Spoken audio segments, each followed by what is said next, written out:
So in this video we will be continuing where we left off from the Rise of Nine Pittacus lore in the last video.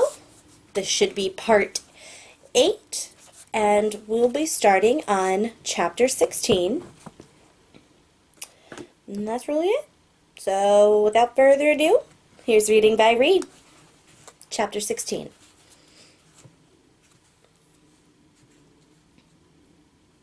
I'm lying in bed, enjoying my choice of room, and the amazingly comfortable pillows I found there. I'm just drifting off when I hear the front door open, and then Nine speaking to someone in a low tone. I sit up in alarm, my heart pounding in my ears. Then I realize, it must be the doorman bringing the boxes up. I lie back down. Bernie Kosar licks the bottoms of my feet and says he's going to get something to eat. I'll be there in a minute, I tell him. I stare at the ceiling, hands folded behind my head. The ceiling has a faint texture to it. My eyelids grow heavy again. The next thing I'm aware of, I'm no longer looking at the ceiling. I'm outside and it's snowing. Concentrate, John, I hear someone say from behind me. I turn to see Henry holding an armful of kitchen knives. He has one cocked above his shoulder. Henry, where are we? I call out to him. Did you hit your head? Henry asks. He's wearing jeans and a white sweater, and both are torn and tinged with blood. There's a blue light somewhere behind him, but when I try to see what it is, craning my neck to peer around him, Henry gets angry. Come on, John! It's like you're not even here with me. I need you to start concentrating now! Before I can argue, Henry whips a knife at me and I'm able to slap it away with from my face at the last second. He throws a second one at me, then a third, and a fourth. I block each one, but Henry seems to have an endless supply. I'm keeping up, but it's getting harder. The knives are coming faster and faster, too fast. We didn't have to keep running, I yell at him, dodging 2 knives at once. Henry throws the next knife with such velocity that when I slap it away, my hand starts to bleed. He yells, We can't all live in Chicago in the clouds, John. When the next knife comes, I snatch it by its handle and whip it into the snowy ground. The snow around it turns black. I catch another knife and slam it down too. If we had found the right place, we could have had a real home. We never even tried, and you picked paradise of all places? I did my best, and that's where Malcolm Good was. You found the tablet, John. You haven't even used it yet, Henry shouts.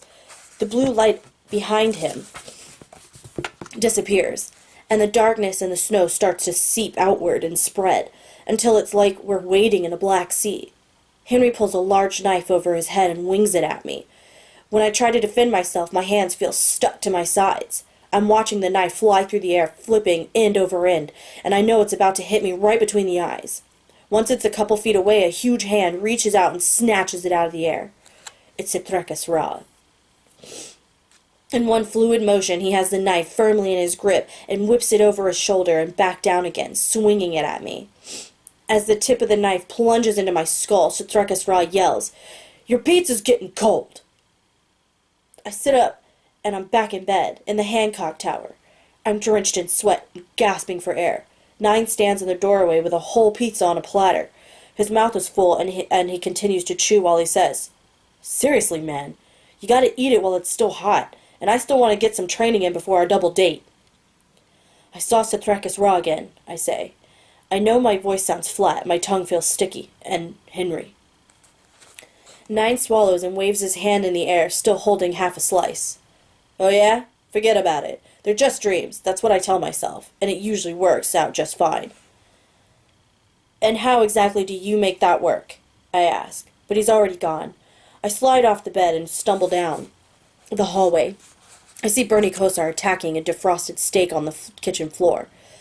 My pizza sits steaming on the table. I haven't dreamed about Henry in so long. I'm having a hard time shaking the vision off.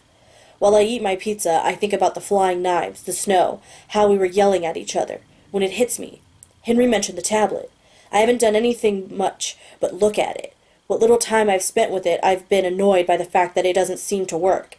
I grab my chest off the chair and open it, taking the tablet out. It looks as frustratingly blank as every other time I've looked at it. It's nothing but a white metal square with a screen, blank, dead, useless. Nothing I do brings it to life. I turn it over and examine its few ports. They're triangular, unlike any I've seen before. 9, I yell. From the direction of the surveillance room, he shouts, "In here!" I stuff a slice of pizza in my mouth and chew as I walk, bringing the tablet with me. 9 sits on a rolling chair with his feet up on the long table between monitors. Most of the screens are divided into quarters. 9 hits the keyboard in his lap and the screens rotate. None of them show us anything interesting. 9 grins. "Anything you want me to check on first?" "Yeah, enter a name. Sarah Hart." 9 grabs his long black hair in his fist. "Ugh! Seriously, dude? You have the most incredible one-track mind. With all this crazy shit going on, that's the first thing that comes to you?" "It's the only thing that comes to me," I say. "Just do it." 9 types in her name, and to my disappointment, nothing comes up other than a list of school activities. I make him search for Paradise, Ohio, Sam Good, John Smith, and Henry Smith. Everything that pops up are the things I've seen before: the destroyed high school, the domestic terrorism charge, the reward offered for information leading to our arrest or capture. I slide the white tablet onto the desk in front of me and push it in his direction. "Listen, 9, I need your help with this." I tell him about my vision, and about Henry talking to me about the tablet. "Dude, you've got to chill," 9 says. "I forgot how personally you take these dreams. I'm going to try something with this tablet thing." "Be my guest," I say with a sigh. He turns it over a few times in his hands, touching every inch of the screen. Then he examines the ports on the back and clicks his tongue. "I think," he says, trailing off to spin in his chair. He walks over to the corner of the room where there's a stack of opened brown boxes. 9 digs through the top 2, saying, "I asked them to bring these up from storage when they delivered the stuff that arrived for Sander. I wanted to see if there was anything in one of them that could give me an idea for a new way to communicate with the others." He puts aside the first 2 boxes and then yanks the third off the stack. He opens the top of it, pulls out the 2 new laptops inside, and shouts, "Bingo!" 9 stands, looking victorious, and holds up a thick black cord. One end of the cable is, amazingly, shaped like a triangle, the same as the triangle-shaped port on my tablet. "Where did that come from?" "I don't know. Sander had all this stuff with him on the ship that brought us here. I never even had a chance to see most of it, never mind learn how to use it. I tried to figure out what this stuff does a couple times, but Sander was always protective of it, and I never got anywhere. I mean, most of the time. I can't tell the difference between the Earth stuff and ours, which really doesn't help." He takes the cord he's found and brings its triangle-shaped end to the triangle-shaped port on my tablet. We hold our breaths as 9 slides the end into the port. It fits, and we both sigh in relief. Slowly, he puts the other end into the closest computer's USB slot. A black horizontal line appears on the tablet screen, and seconds later we're looking at a map of Earth. 1 by 1, 7 pulsing blue dots appear. 2 in Chicago, 4 in India or China, and 1 in what looks like Jamaica. Bro," 9 says, his voice hushed. "I think that's us. As in, all of us." "Damn, you're right. There we are. There we all are," I whisper. "We don't even need the macrocosm with this thing." "Wait a sec. There are 7 dots, but only 6 of us left," 9 says, furrowing his brow. I lean back. "I told you there was another ship, right?" Right, he says, suddenly the eager pupil paying close attention to me. "Well, we know there was an infant inside. This might mean it made it to Earth after all, and that means—" "Sithrakis Ra has 7 of us to deal with, not 6, 9 interrupts. "The more the merrier." While we're both taking this new information in, a small box appears in the upper right corner of the tablet screen, with a green triangle inside. I press the triangle, and 2 small green dots show up on the map. One is in the American Southwest, and the other is in northern Africa, possibly Egypt. "What do you think these are?" I ask. "Do you think they're nuclear bombs? Mog bombs? Shit you don't think they're going to blow up Earth, do you?" 9 slaps my back. "No. Think about it. A map that shows us is clearly geared for, well, us. Mog bombs are like a different category. I think these are our ships, dude." I'm speechless. It does kind of make sense. It's If that's true, then something almost too wonderful to let myself think about might also be true. After Sithrekis Ra has been killed and Earth has been saved, we could actually fly back to Lorien. We could help bring it out of hibernation. We can go home. All of a sudden, I'm desperate to know the exact location of the dot in the southwest and the one closest to us. "Where's this?" I ask, pointing to it.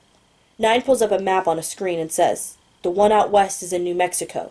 The other one is in Egypt." Hearing him say out west reminds me of Special Agent Walker's last words to me. My decision is instantaneous and final. That's where we need to go, New Mexico. Chapter 17. Oops.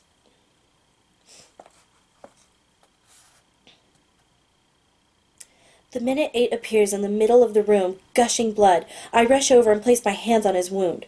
His blood runs over my fingers, then down my wrists, and when another explosion rocks the cave, we both fall to the ground. "I'm sorry," he whispers. "This is my fault." "Shh, I can heal you. It's my legacy. You just have to relax for a second." The iciness flows from my fingertips to his ribs, and 8 immediately goes rigid with pain. The explosions keep coming, and 8 winces with each one, but I stare deep into his eyes, willing him to stay with me. "It's okay. 6 is here. She can deal with this. We will be okay." I sound absolutely certain, trying to convince both of us. "Maybe this is when I die. Maybe the drawing was just off," he says. I press down harder, finally feeling his wounds start to shrink in response to my touch. I shake my head firmly. "No, it isn't." Through the chaos, I see 6 push Ella and Creighton behind a large pile of fallen rock. She looks over at 8 and me, and the next thing I know, we're lifted off the ground and floated over to the rest of the group. When 6 sets us down, she says, "All of you, just stay here while I turn invisible and check things out. Fix him up, Marina." She winks at me. Her voice tells me we'll be okay if we all remember what we can do. The only way we'll survive is if we pull together. "I'm trying," I say, but she's already invisible. Below my hands, 8's lungs struggle to keep up with my legacy, and his face drains of color. I can feel his insides shifting, almost as if resisting my powers. That's not it, though. It can't be. He's just more wounded than I thought. Or my legacy is fading, but that is not an option. I begin to panic, and I fight the sick feeling in my stomach. I need to focus on him, and not let myself get distracted by what is happening around us. I hear gunfire and the distant screams of Mogadorian soldiers. I can only imagine what 6 is doing out there. She is a merciless warrior when she needs to be, incredibly dangerous to any who threaten her, or us. "How is he?" Creighton asks, hovering over 8 and glancing back and forth between the pain on 8's face and the panic in mine. Ella grabs 8's hand and gets him to focus on her. "It's okay. It's going to hurt, 8, but then it will feel better. Trust me." I watch her calming words wash over him, and he begins to nod through his grimaces. We hear a deafening crash overhead, and the cave ceiling comes alive with cracks that spread fast and wide. The dome is a jigsaw puzzle of pieces that threaten to break free at any moment, and suddenly the first one falls, a stone the size of a car plunging down towards us. I don't want to withdraw my healing touch, but I have to remove my hands from 8's side in order to focus all my energy on deflecting the stone away from my mind. Away with my mind. When I lay my hands back on 8's wound, it feels like I'm starting all over again. I take whatever solace I can from the cave drawing. It may show him dying, but it does not show him dying here, this way. "Where's Marina's chest?" Ella asks. "Maybe there's something in there that can help." Creighton stands. "Both chests are on the other side of the cave. I'll get them." "No!" Ella grabs the cuff of his sleeve, but Creighton races off. I watch, helpless. Pieces of the ceiling continue to fall, and Ella yells for Creighton to come back, to wait for 6. My mind is racing. 6 is out there battling single-handedly with a Mog army, and I know I need to forget all of it and focus my energy on 8. I can feel his body giving in to the pain and damage that I can't seem to heal quickly enough to save him. I squeeze my eyes shut, willing him to respond to my legacy. When I see his wound has returned to its normal, original size, as if I've not even touched him. "Ella!" I look at her, my eyes filling with tears. "It's not working. I don't know what to do." Ella's voice is determined. "We need him, Marina. Just concentrate. You can do this." I try to catch my breath and see Creighton barely dodge a jagged boulder. 8, hold on. I will do this. You will be better soon, I say as he closes his eyes. I shut out the noise of the attack. I shut out the hysteria surging inside of me, and I tell myself, I can heal 8. I will heal him, and 6 will take care of the Mogs. We have a mission, and this is not the end. I sit up straight. My breath slows to a normal rhythm, and a ball of ice seems to form between my shoulder blades. It races down my spine and out to my fingers. The force of it nearly pushes me over, but my fingers stay firm on 8's wound. I can feel something happening inside of 8, and my breath quickens. My heart beats so fast I think it's going to explode, and then 8 opens his eyes. "It's working!" Ella shouts. Vertigo sweeps through me. I wobble but remain upright as 8's wound closes. I can feel his broken ribs move back into place beneath my hands. After a few seconds, I allow myself to sit back. I'm so exhausted I can barely keep my eyes open. I take a deep breath and 8 sits up. He touches where the wound was, feeling his ribs, and then reaches out to take my hand. "I have never felt anything like that," 8 says to me, looking incredulous. "I don't know how to thank you." I open my mouth to respond when 6 suddenly appears. She has a Mogadorian cannon in her hand. Her face is covered in black ash. She's out of breath but in control. I push them back, but I could use some help out there. 8 staggers to his feet. "Right. I was thinking of Marina," 6 says, surveying the scene and seeing immediately that 8 is in no condition to be of help to anyone. I'm honored she wants me to fight alongside her, but I know I'm too weak to stand. "Where's Creighton?" she asks, looking around. I've been so focused on healing 8 I'd forgotten about him. I whip around just in time to see him digging the chests out from under some rubble. Then he picks up both chests and starts to make his way back over to us. Just as 6 moves to help, an explosion blows apart whatever was left of the ceiling. Huge chunks of snowy rock fall into the cave, followed by hundreds of bullets. 8 stands over Ella, using his telekinesis to deflect the debris and gunfire. 6 starts firing into the exposed sky with the Mog cannon. There's another explosion high overhead, and a few seconds later a silver ship, like the one I saw at the bottom of the pool, crashes into the crumbling mountain just above us. A bleeding Mogadorian soldier tries frantically to extract himself from the cockpit. I struggle to my feet as he pushes a hole through the windshield, and before he can pull himself out, I use my telekinesis to bring 2 boulders up and smash him between them. A cloud of ash floats to the ground. A rocket enters the cave, blasting the wall nearest Creighton. The panel carving we were all entranced by just moments ago is decimated. Creighton is thrown by the blast, and he flies into the middle of the cave, landing next to the blue Lorelite stone as the chests skid across the floor. He isn't moving. I'm stunned. It all happened so fast. "Papa!" Ella screams. Even though the walls are crumbling around us, I race with Ella to Creighton's side. She takes one of his hands. I pull mine on his body and close my eyes, trying to find a sign of life. I search for anything to work with, to heal, but there's nothing. "Save him!" Ella yells at me, her small face twisted in anguish. "Marina, please, you can do this. You can fix him." "I'm trying," I say, but it comes out as a sob. He's dead. Her C-pan is gone. "Just concentrate like you did with 8. You can do it again." Ella's frantic, stroking Creighton's head and petting his hand. Out of the corner of my eye, I see 6 charge toward us with her cannon firing into the sky. 8 teleports next to me. He leans over and says, "You can fix him. Come on, Marina." I start to cry. I can't do it. I know there's nothing for me to heal, but I try and try to summon my legacy, pleading for it to work. But Creighton is dead. There's nothing for my legacy to connect with. I move my hands to his crushed chest and stomach. I can feel all of his broken bones beneath my hands.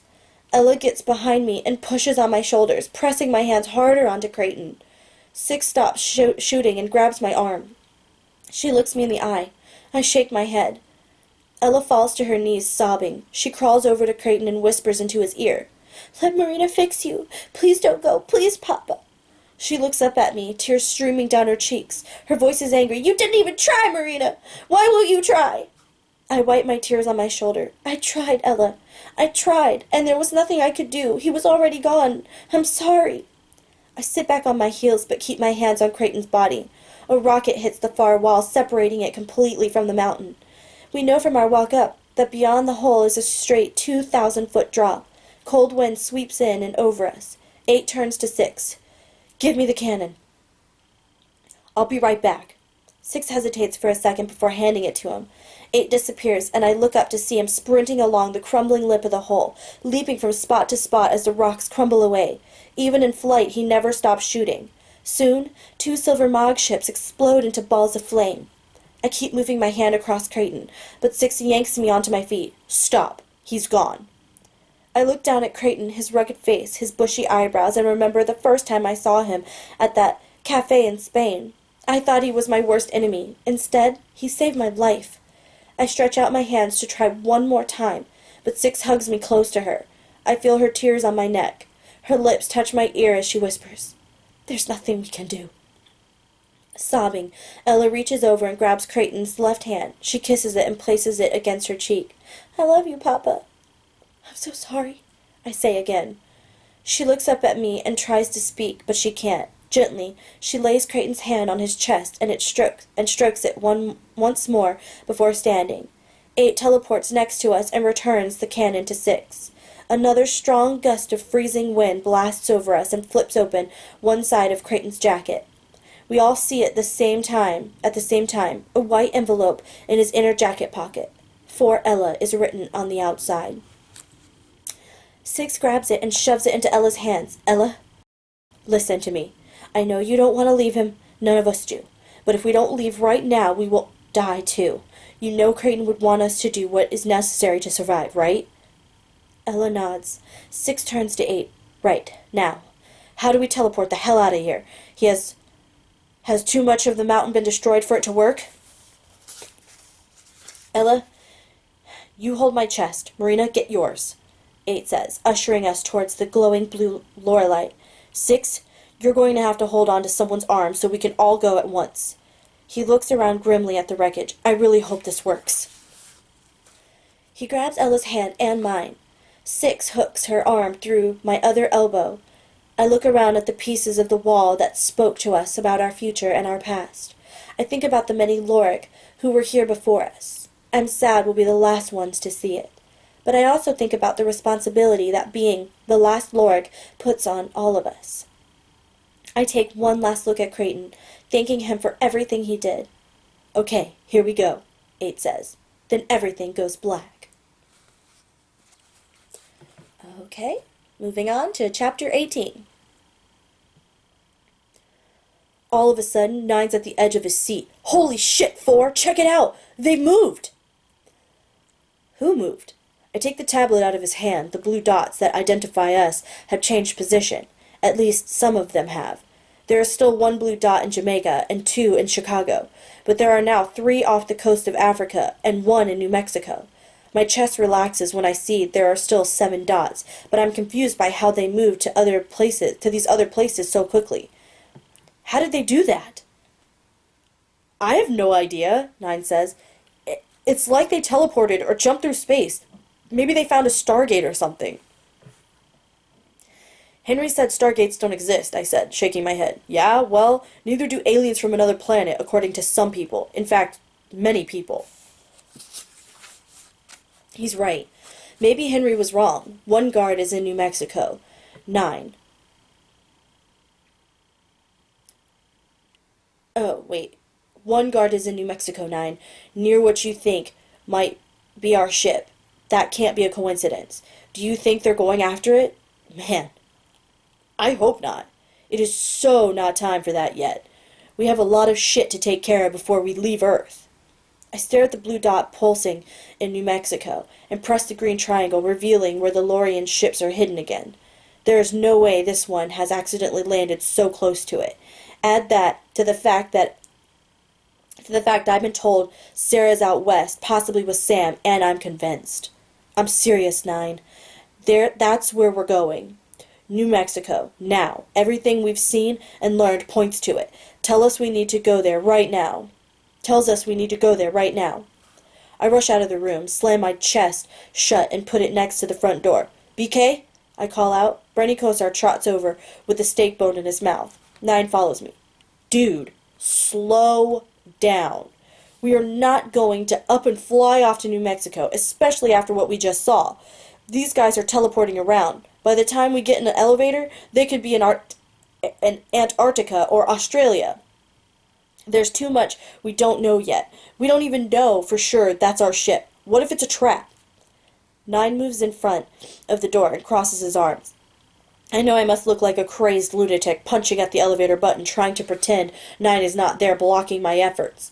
The words tumble out of my mouth. We have to go there anyway. Even if the guard member we see now disappears before we get there, New Mexico is still the obvious and only place for us to go. I'm desperate for him to get on board with this. We can take some of your guns. My head is spinning. I sprint into the training room and head for the munitions cabinet. I'm leaping over the mats in the direction of the cabinet when I hear the metal rings clang overhead. Nine drops from above me into my path and puts his hand up. Whoa. Hold on there, bud. Take a breath, he says, with his hands up, palms out towards me. I think we should go to paradise. Are you freaking kidding me? Now you want to go to paradise? I'm going to kill this guy.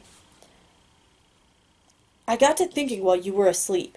We need to go back to where you found the tablet. You said before there were a bunch of papers down there, not to mention that skeleton and some maps. I think we're missing something. Something that is key to beating Setrekis Ra. You don't get it, I say, pushing past him. Things are happening out west this second. Do you have a car? He shoves me hard in the back. I almost fall, but I catch myself. I stand there, back to him, fuming. I do have a car, but we're going to paradise first. We need to find anything we can to help us fight. Not a chance. I turn and shove him back, and before I know it, our arms are locked over each other's heads. Nine kicks my feet out from underneath me, and I fall to the ground. Bernie Kosar barks, telling us to stop. Relax, BK, Nine says, waving at him. Consider this a little light training before we head to Ohio. Right, we're training now, I spit, pulling myself to my feet, with everything we just learned. Nine throws a jab and I deflect it, but I can't do the same for his right hook. My ribs feel like they just got hit with a battering ram. I fall to my knees, clutching my middle, and he sidekicks my sternum, knocking me flat on my back. Come on, man, he yells down at me. Step it up, why don't you? You think you can charge into the desert, take on whatever enemy comes your way, but you can't take me? I spring to my feet and surprise him with a clean punch to the gut. As he doubles over, I knee him in the mouth.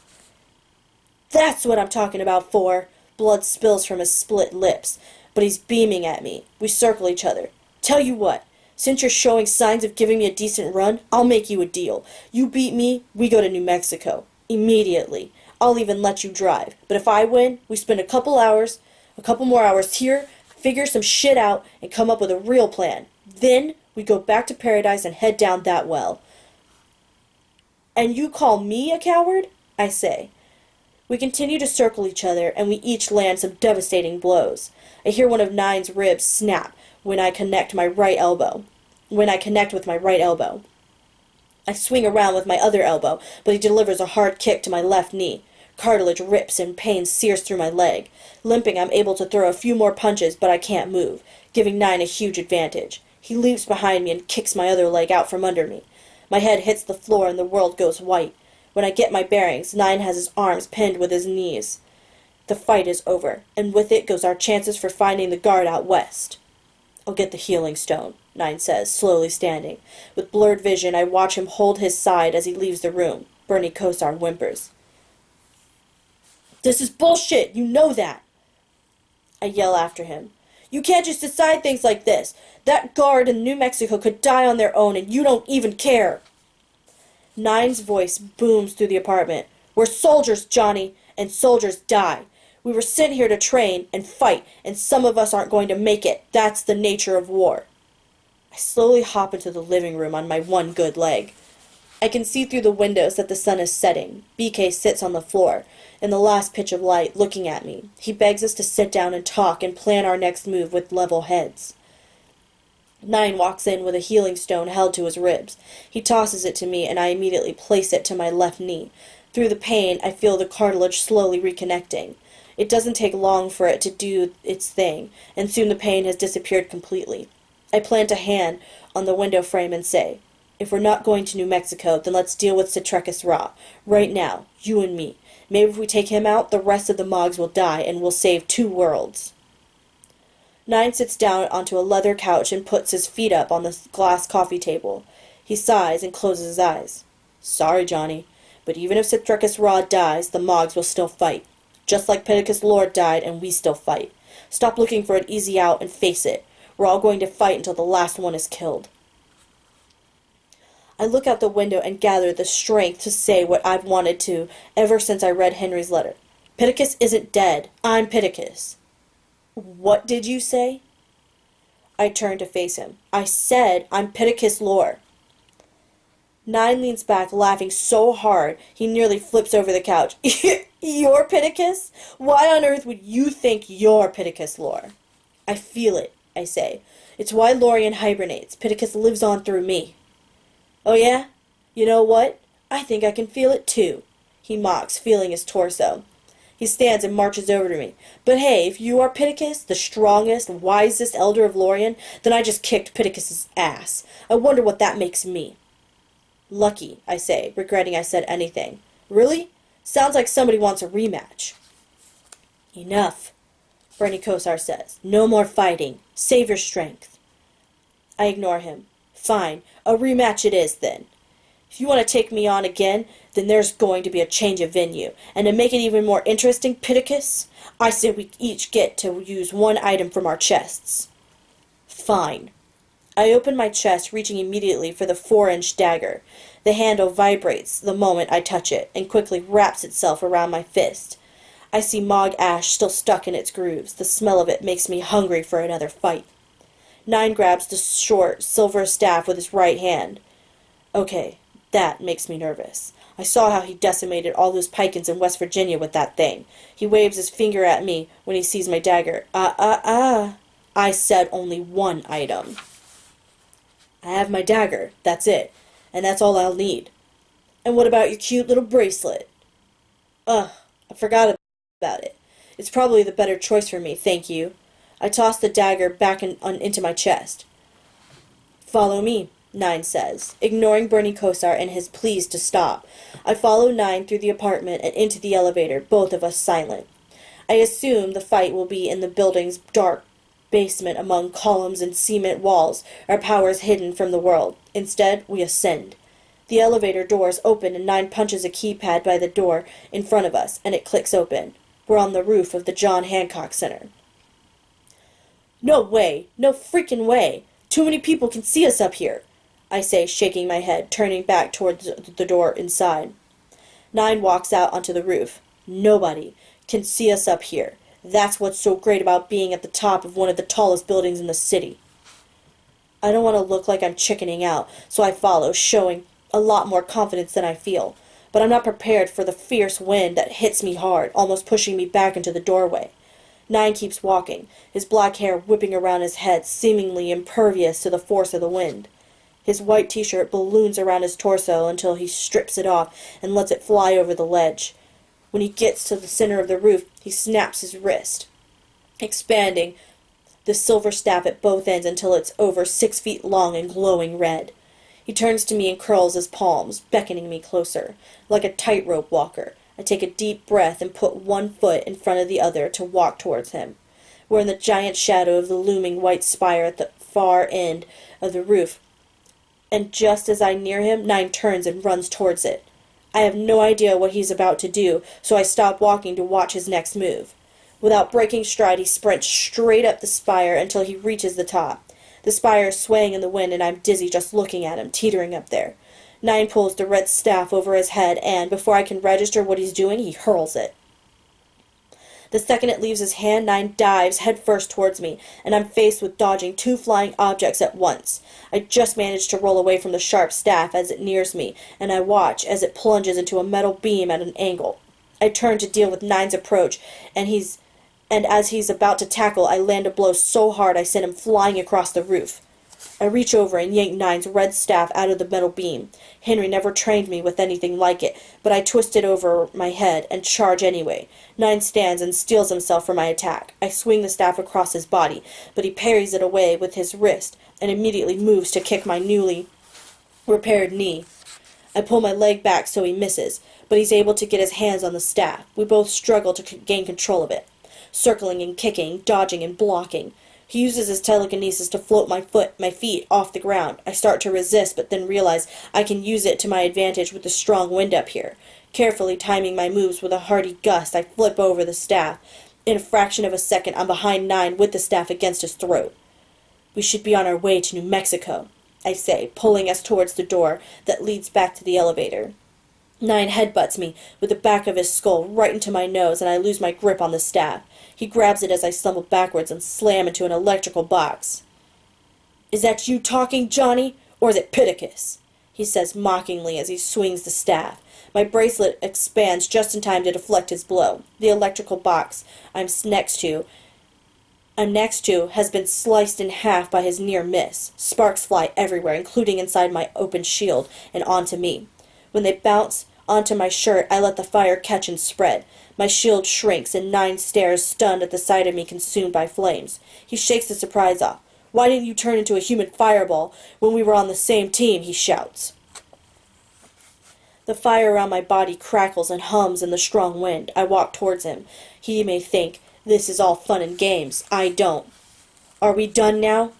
"Not quite," he smirks. I form a small ball of fire in my palm. I figure I'll make my lack of humor about the situation clear enough if I bowl the ball of fire at his legs, but he knocks it away with the end of the staff like a hockey player. I skip 2 more fireballs down the roof, each one faster than the last, but he uses his mind to push them to the side. The first one rolls off and ineffectually burns out. The other makes its way to the edge of the fan casing. The heat melts it away, and the high winds tip the whole cover off the enormous fan, leaving it exposed. I raise my hands over my head to create a fireball the size of a refrigerator, but as it grows, 9 charges at me with his staff over his shoulder. He plants one end of his staff in the ground and vaults himself feet first at my flaming chest. He screams in pain as the soles of his shoes connect with my burning body, and I'm sent flying backwards.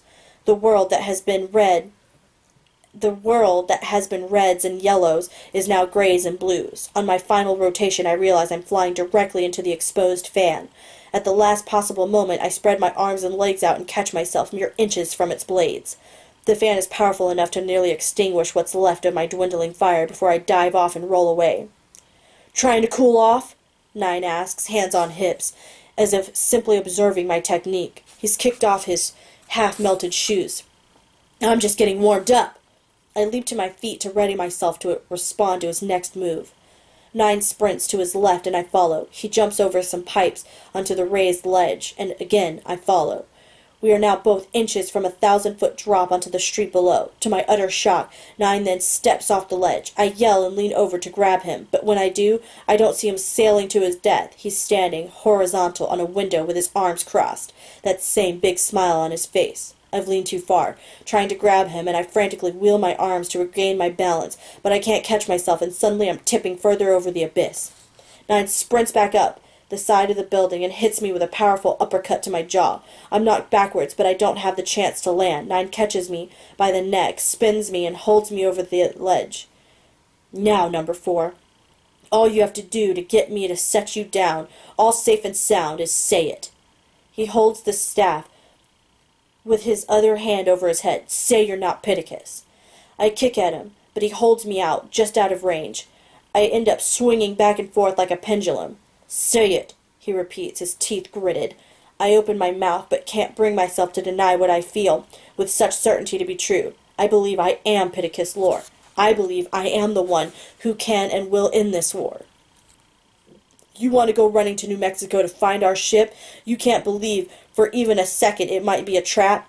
Then you talk about taking on Cetrecus Ra, but you can't even beat me in hand-to-hand combat. You are not him. You're not Pittacus. So let's stop the bull right now. Just say it, for." He tightens his grip on my throat. My vision blurs. I look up into the cloudless sky and it turns red, just like the night the Mogadorians invaded Lorien. I see flashes of the faces of Lorik who were slaughtered. Their screams ring in my ears. I see the explosions, the fire, all of the death. I see crawls with Lorik children in their teeth. The pain I feel for them, all of them, at that moment is so overwhelming that I know I can withstand whatever is done to me now, including 9 crushing my neck. "Say it!" "I can't," I managed to squeak out. "You've got to be delusional," he yells, squeezing harder. Now I see the bombs falling on Lorien. I see the torn bodies of my people, my planet being destroyed. At the top of one mound of bodies, I see my dead father wearing his silver and blue suit. Nine shakes me violently, my feet swinging wildly. "You're not Pittacus!" I close my eyes to escape the visions of carnage swimming in front of me, dreading whatever comes next.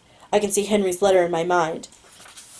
When the 10 of you were born, Lorien recognized your strong hearts, your wills, your compassion, and in turn she bestowed the 10 of you the roles you're all meant to assume, the roles of the original 10 elders.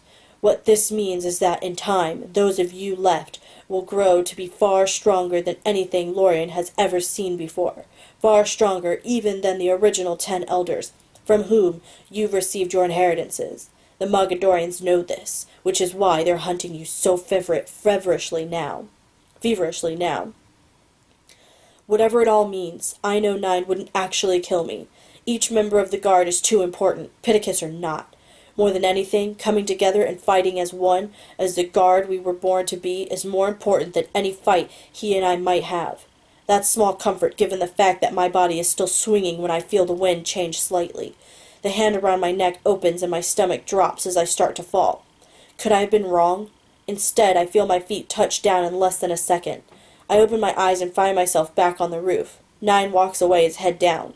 He snaps his wrist and the long red staff shrinks into a piece of silver. Over his shoulder he yells, "Next time, I drop you." Okay, that was the end of Chapter 18. We will be picking back up in the next video on Chapter 19. It's getting heated.